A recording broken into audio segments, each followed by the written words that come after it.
estamos com o Alexandre Gomes, diretor de marketing da Embratel. Alexandre, muito obrigada por nos visitar aqui no FutureCon.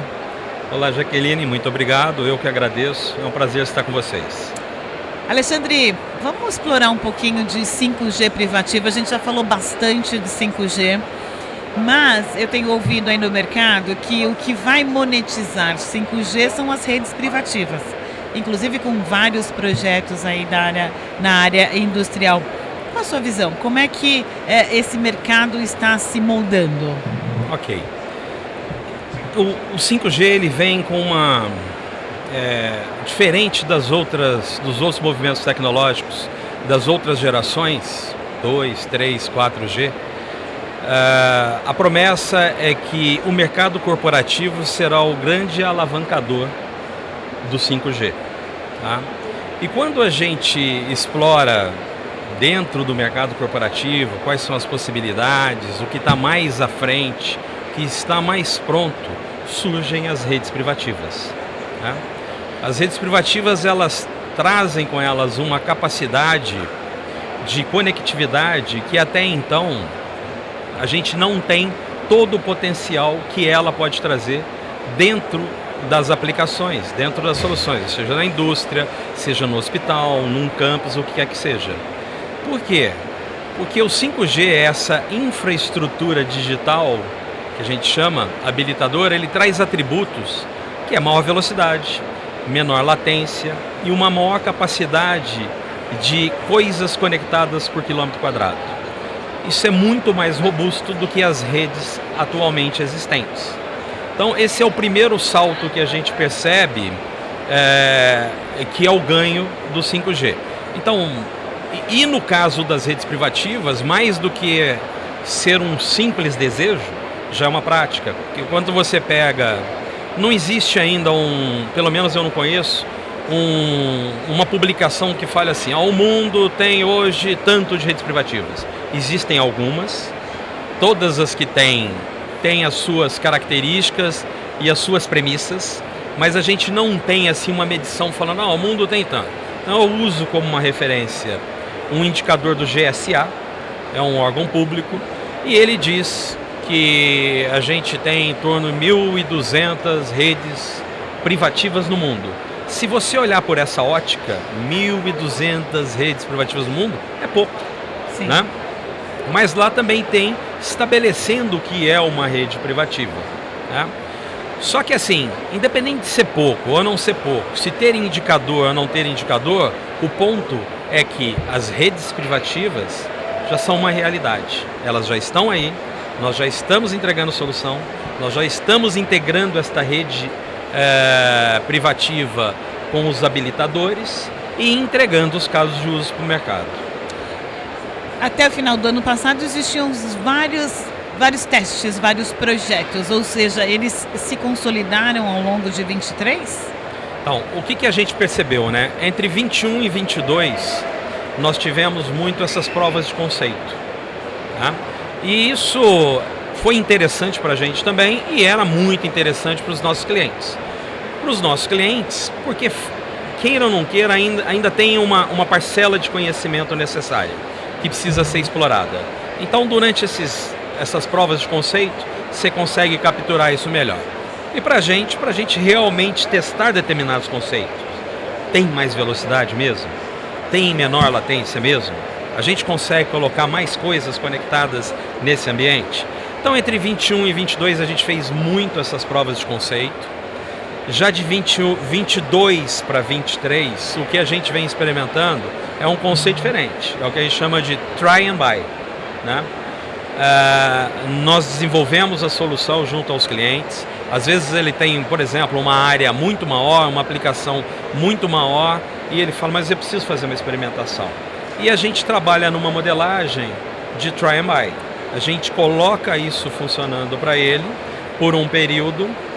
Se ele entender que é razoável, atende a expectativa dele, isso vai em frente com um buy, né? E esse buy pode se tornar um contrato de 36 meses, 40 meses, 60 meses, o que é que seja. Se ele percebe que não vai em frente, a gente tem um período que a gente desmobiliza e divide, vamos dizer, esse investimento que foi feito entre as partes. Né? Fora isto, o mercado aquece mais quanto às prospecções, né? E o tempo de decisão é um projeto que toma tempo. Ele toma tempo e as áreas são investimentos que se faz, né? Então, eu faço investimento em A, que é o meu legado, aonde eu sempre fiz, ou eu faço investimento em B, que é uma nova tecnologia, que me promete novos benefícios, novas entregas. Como é que eu faço isso? A gente está tentando equalizar e ajudar os nossos clientes nesse sentido. Está dando resultado. E que empresas ou setores se beneficiam nesse momento?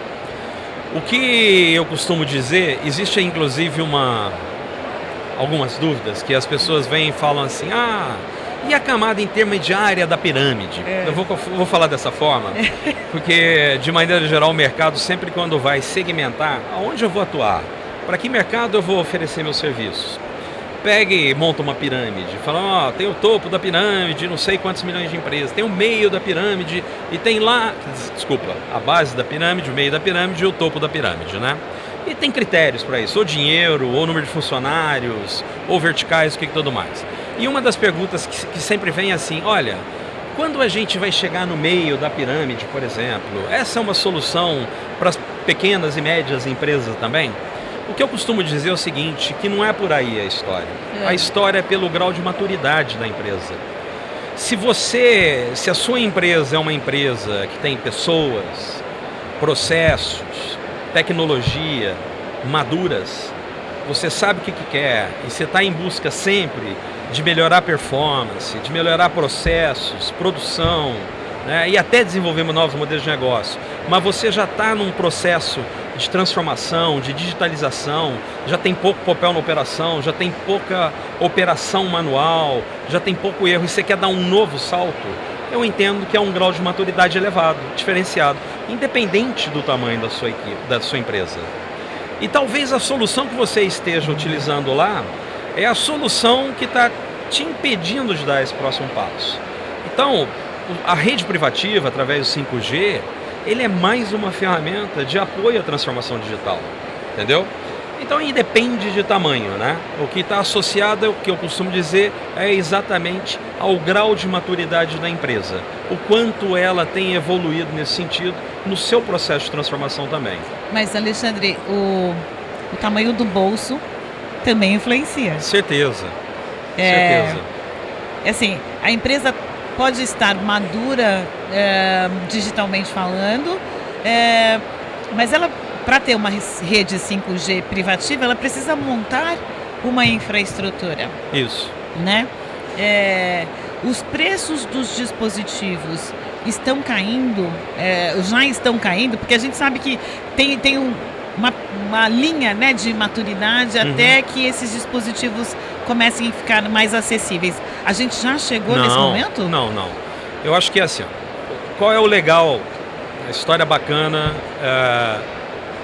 deste processo evolutivo, vamos falar assim, porque tem gente que fala que é uma revolução. Eu acho que a revolução vem aí, tá? Mas eu vou falar do processo evolutivo. O legal do 5G, das redes privativas, é que você não começa com o 5G. Você começa da infraestrutura que é o 4G, o LTE. Tá? Aí você já tem um ecossistema maduro, dispositivos e o que quer que seja. Você prepara, e eu digo assim, é a opinião aqui do Alexandre. Se não está sendo te oferecida desta forma que eu vou falar, dá um passinho para trás e tenta entender melhor, tá? Mas quando nós chegamos e fazemos uma abordagem, a gente entende o cenário do cliente, onde ele está, como está e tudo mais. A entrada, de maneira geral, é pelo 4G LTE. Não são todas que começam pelo 5G. Tá? Pelo 4G LTE. Mas Alexandre, comecei pelo 4G LTE, não estou deixando nada pelo caminho. Amanhã, a hora que eu quiser fazer o salto, eu não vou ser onerado ou eu não vou ter que substituir equipamento. Não. A maneira como a gente entrega, ela suporta esse processo evolutivo. Mais do que isso. Ela não só suporta o processo evolutivo para o 5G onde ele está hoje. É para onde ele vai daqui para frente também. Tá? Então esse é um ponto. Então quando a gente chega, tá lá. Conforme o ambiente do cliente, você começa com 4G. Inclusive, neste próprio material que eu te falei da GSA, ela demonstra nessas 1.212 redes, se eu não me engano, até o último no fechamento de 2022, ela demonstra o quanto disso é puramente 5G, o quanto é LTE com 5G e o quanto é só 4G. Tá? Então existe um equilíbrio aí. Aí quando você vai para a questão dos dispositivos, sem chance. Esse é um processo que ainda vai amadurecer e ele carece de amadurecimento. Né? Você tem que fazer as coisas acontecerem. Então, em alguns casos, você ainda trabalha com gateways, outros casos você trabalha com dispositivos conectados ao elemento, né? Às vezes até smartphone. A gente está uns casos que a gente tem no nosso stand, que é um caso de saúde, ele tem vários dispositivos. Esses vários dispositivos falam com um celular 5G. Os dispositivos ainda, aqueles dispositivos, se bem que eles não estão prontos para nada que não seja Bluetooth e Wi-Fi. Então o atendente médico, ele usa um celular 5G habilitado que fala com esses dispositivos. Cada um daqueles dispositivos, ele é um Lego que o médico vai usando para tirar alguma medição do paciente.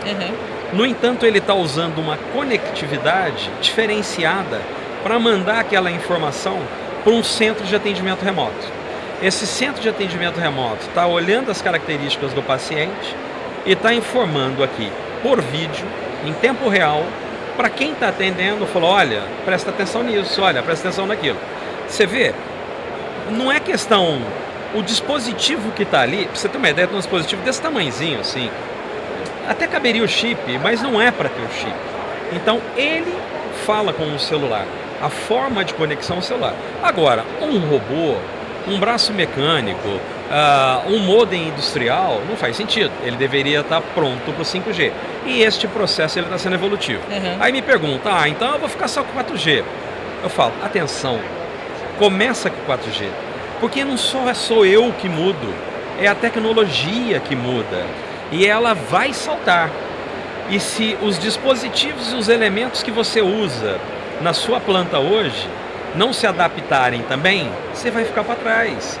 Não só você, quem está te vendendo este equipamento. Porque daqui a pouco param de produzi-lo e já vão para o 6, para o 7, sei lá para onde. Entendeu? Esse é um processo evolutivo, por isso que a gente sempre fala, está no começo. Né? Ainda não tem bala de prata, a gente não acabou não, estamos no começo da jornada. Bacana. A gente vê várias soluções para o agronegócio, as novas máquinas já saem conectadas, para a mineração também é uma aplicação interessante, mas a gente ouviu aqui no FutureCon que, por exemplo, nós vivemos nos últimos anos um processo de desindustrialização muito importante, né? De que forma a nossa indústria pode explorar essa questão da 5G privativa para dar esse salto, para reduzir esse gap que a gente viveu aí nos últimos anos? Olha, eu não sou especialista na análise dos cenários nesse sentido. Eu concordo em alguns aspectos assim. A gente vem perdendo as oportunidades que vem passando pela nossa frente.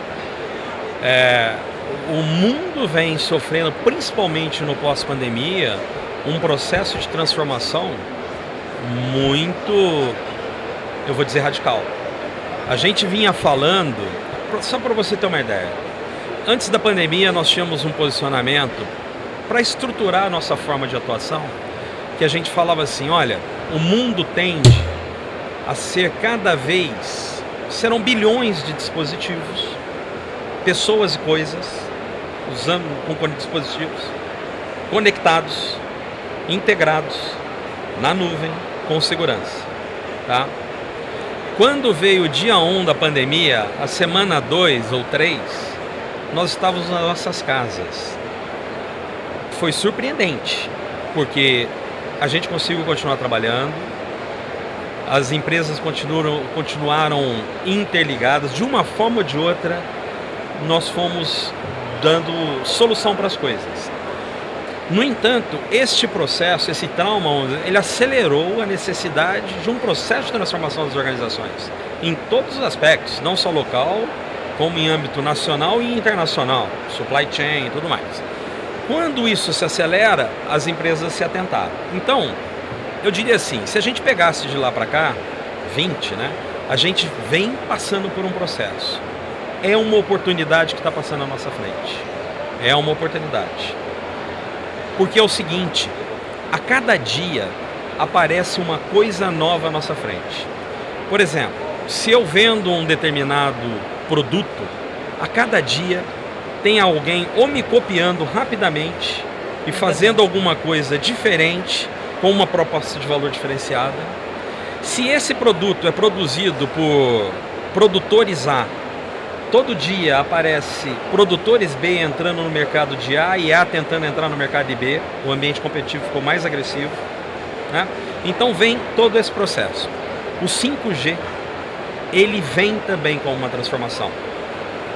Quando eu li os primeiros materiais sobre a literatura, no Fórum Econômico Mundial tem uma matéria muito boa sobre isso, ele falava que a sociedade, as empresas e o governo deveriam se apropriar do 5G, porque é uma mudança de paradigma muito grande, que vai transformar a forma da gente viver e a forma da gente trabalhar e se relacionar, entendeu? Esse bilhões de coisas conectadas a todo momento vai estar capturando informações de como a gente se movimenta, como a gente anda na cidade, como a gente opera e mantém as máquinas que nos prestam serviço, tomando decisões e usando de tecnologias que vão mudando a forma que a gente fazia as coisas. E nós, como produtores, como indústria, vamos ter que nos adaptar, porque tem oportunidade para tirar vantagem disso, né? A gente fala aqui no 5G, a gente tem a infraestrutura digital habilitadora. A gente fala que tem uma camada, fala assim, o que é esse habilitar? Esse habilitar são essas tecnologias que estão por aí, né? Como é que eu entrego veículo autônomo? Tem um habilitador ali. Hoje ele é composto de não sei quantos sensores lá dentro. Mas para você tirar essa carga de processamento lá de dentro dele, tem que ter muita rede, tem que ter computação de borda, para que ele vá mais leve, que ele seja mais barato e ele use os recursos da rede que estão ao nosso redor. Isso tem que ser desenvolvido. Então tem que ter sim um aprimoramento, não só da indústria, como a nossa capacidade. Aí vem educação também, né? Sim. Capacitação profissional. Conta pra gente, no setor de mineração, essa questão dos benefícios do 5G e aí da 5G privativa, ele fica muito latente porque é um setor periculoso, né? E aí você consegue tirar os profissionais das áreas de risco. Conta pra gente como é que você vê, como é que é possível configurar uma usina de mineração com uma rede 5G privativa e aí com menos gente em locais de alto risco. Olha, já existem casos, né? Sim. Inclusive casos de 2014. Sim. 5G não existia. Casos onde um cockpit na Austrália operava uma perfuradora no Canadá, remotamente. Uhum. Esse é um caso. Então, são áreas profundas, de risco, e ao invés de mandar pessoas, ao invés de mandar máquinas com pessoas, você manda máquinas e tudo mais. Exato. Esse é um exemplo clássico. Uhum. Esse é um exemplo clássico. O que vai mudando? A partir do momento que você chega com uma infraestrutura dessa, ela te traz ela é mais robusta, te traz mais poder na maneira de você fazer as coisas.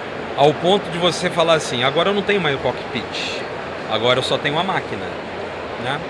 E para isso não é questão só de usar a máquina com a rede. Você tem que criar algoritmos, você tem que treinar a máquina, daí que vem Machine Learning. Uhum. Machine Learning é uma biblioteca que treina esse algoritmo para falar, máquina, você tem que fazer isso. Só que a máquina, ela fazia sempre a mesma coisa. Um dia tem um obstáculo que até então não tinha, ela precisa aprender. Sim. Vai lá no Machine Learning, atualiza o algoritmo e vai aprendendo. Há um ponto que ela aprende sozinho e evolui. Uhum. Então, isso é o estado da arte, é o que se espera ter. É o que na indústria 4.0 classificaram como uma indústria inteligente. Exato. Né? E não é só para reduzir pessoas ou isso e aquilo. É para colocar as pessoas no lugar certo. Né? E tem outras coisas que talvez sejam com a mesma pegada, mas sejam importantes. Você tem áreas que, por exemplo, você tem área inóspita porque você pode ter um vazamento de gás. Você pode ter um risco de um rompimento de cabos elétricos e aí você perde vidas, né? Então, ali, conforme o recurso que o profissional está utilizando para explorar aquela área, se houver falha de comunicação, ele morre. Né? Então, a rede, sendo mais robusta e entregando essa capacidade que se propõe a entregar, se reduz muito o risco, né? De perda de vidas. Então são esses casos que a gente identifica. E tem muitos casos por vir. Como de novo, a gente está no comecinho da história, né? A gente consegue... Cada indústria, em cada segmento, eles têm lá o que a gente chama das dores deles, os problemas deles a serem resolvidos, e eles sabem muito mais do que a gente. Quando a gente chega, é interessante, porque num primeiro momento, quando a gente chegou para abordar os clientes, uma das formas de abordagem, vamos discutir aqui as tuas dores e tal. A gente foi percebendo no tempo que não era tanto assim. Esse é um caminho. É mais o caminho de tentar justificar aos nossos clientes o porquê de utilizar tal infraestrutura. Depois, quando a gente passa dessa etapa, ele abre o mapa de dores, porque todo dia todas as empresas estão lá discutindo, cai isso aqui todo dia, ou aquilo ali não funciona direito, ou aquilo ali reduz meu tempo de entregar a mercadoria no mercado, como é que eu posso melhorar? Olha, eu tenho aqui uma ferramenta nova, vamos ver como é que ela entra no Lego, como é que ela te ajuda, e é assim que caminha. E dentre essas ferramentas, a gente discutiu muito 5G privativa, mas uma opção é o Wi-Fi 6, Wi-Fi 7. Em que momento é melhor uma ou outra tecnologia? Olha,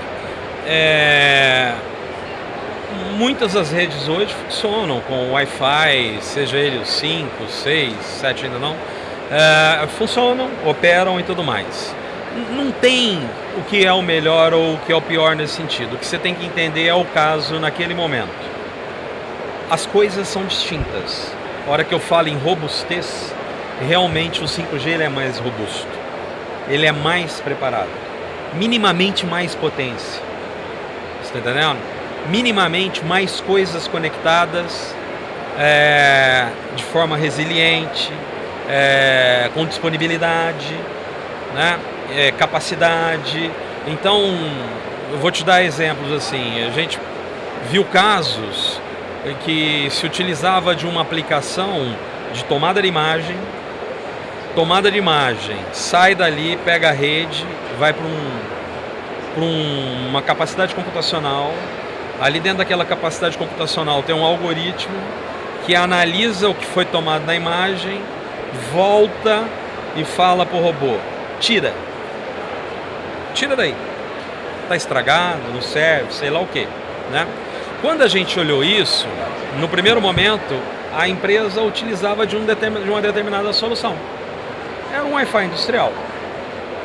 Ele não conseguia colocar mais elementos, porque esse tipo de solução consome muito, além de ser cara. Mas para a proposta que ele tem, o tirar na hora certa, o que precisa ser tirado, não elimina lotes e lotes da produção dele. Depois que ele encaixou ou depois que está na prateleira, entendeu? Então, quando a gente chega com uma rede como essa, a gente permite que ele tenha mais capacidade de tomar de decisão, mais rápida. Se ele quiser colocar mais elementos como esse,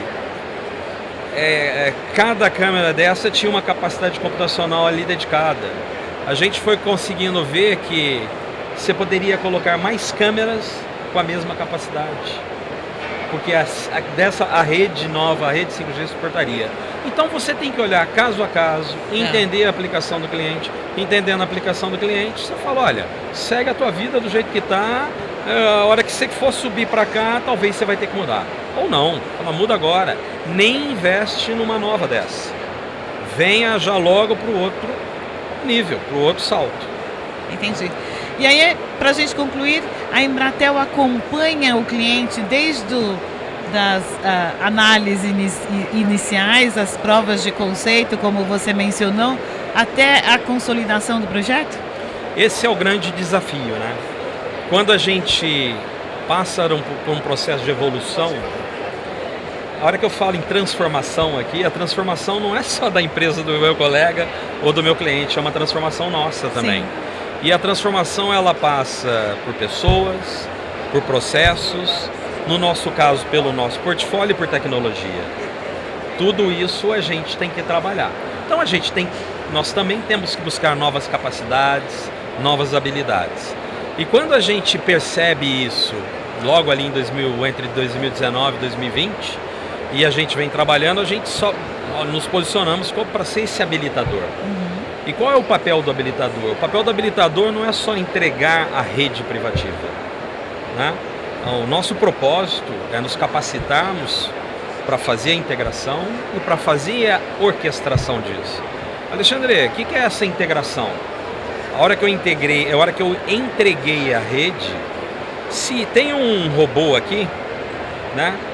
Eu não sou produtor de robô, eu não faço Caterpillar, eu não faço essa câmera hiperespectral que eu comentei aqui, né? Mas eu tenho que buscar uma forma de integrá-la a essa rede. É um dos papéis que a gente está absorvendo, né? Mas olha, além disso, tem um outro robô fazendo um outro processo, ou tem um outro processo que a gente está automatizando por controlador lógico programável, preciso também integrar. E é um outro fabricante. Então é um passo a mais. Qual é esse outro passo? É trabalhar além do nosso ecossistema, além do meu portfólio.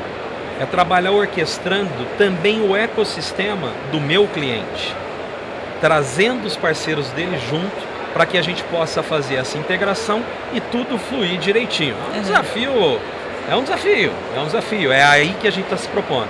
E isso não se faz sozinho. Mais do que nunca, este processo transformacional, ele é colaborativo. Então a gente busca parceria, desenvolvemos internamente e procuramos atuar dessa forma.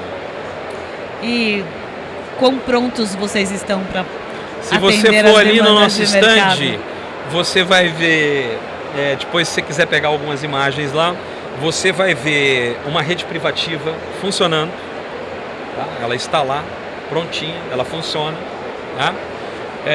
Ali nós temos 6 casos de uso, um conceito de uma cidade, uma sociedade integrada.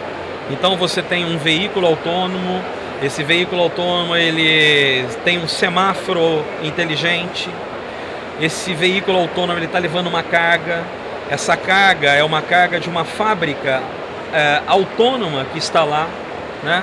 Essa fábrica autônoma coloca patches dentro do veículo autônomo, o veículo autônomo sai, existe lá um processo de leitura de quantos patches tem dentro da caixa, isso vai para o sistema sabe que tem 10 caixas, aí ele sai, percorre, se você tirar caixas, tem outra leitura, ele fala, olha, saíram 8 caixas, né? Adicionalmente nós colocamos um sistema de atendimento médico remoto, né? Colocamos segurança preditiva, tanto fixa como móvel, então tem câmeras de corpo, a gente tem colegas andando aqui pela feira e as imagens sendo capturadas e mostrando, e temos telemetria no agronegócio com 3 ou 4 casos. Tudo isto está integrado numa rede privativa da Embratel real instalada lá. Nós integramos com os nossos parceiros e nós orquestramos a entrega de todos esses casos para vocês, é só visitar. Maravilha. Muito obrigada pela entrevista, Alexandre. Nós conversamos com o Alexandre, diretor de marketing da Embratel. Eu que agradeço, Jaqueline. Obrigado.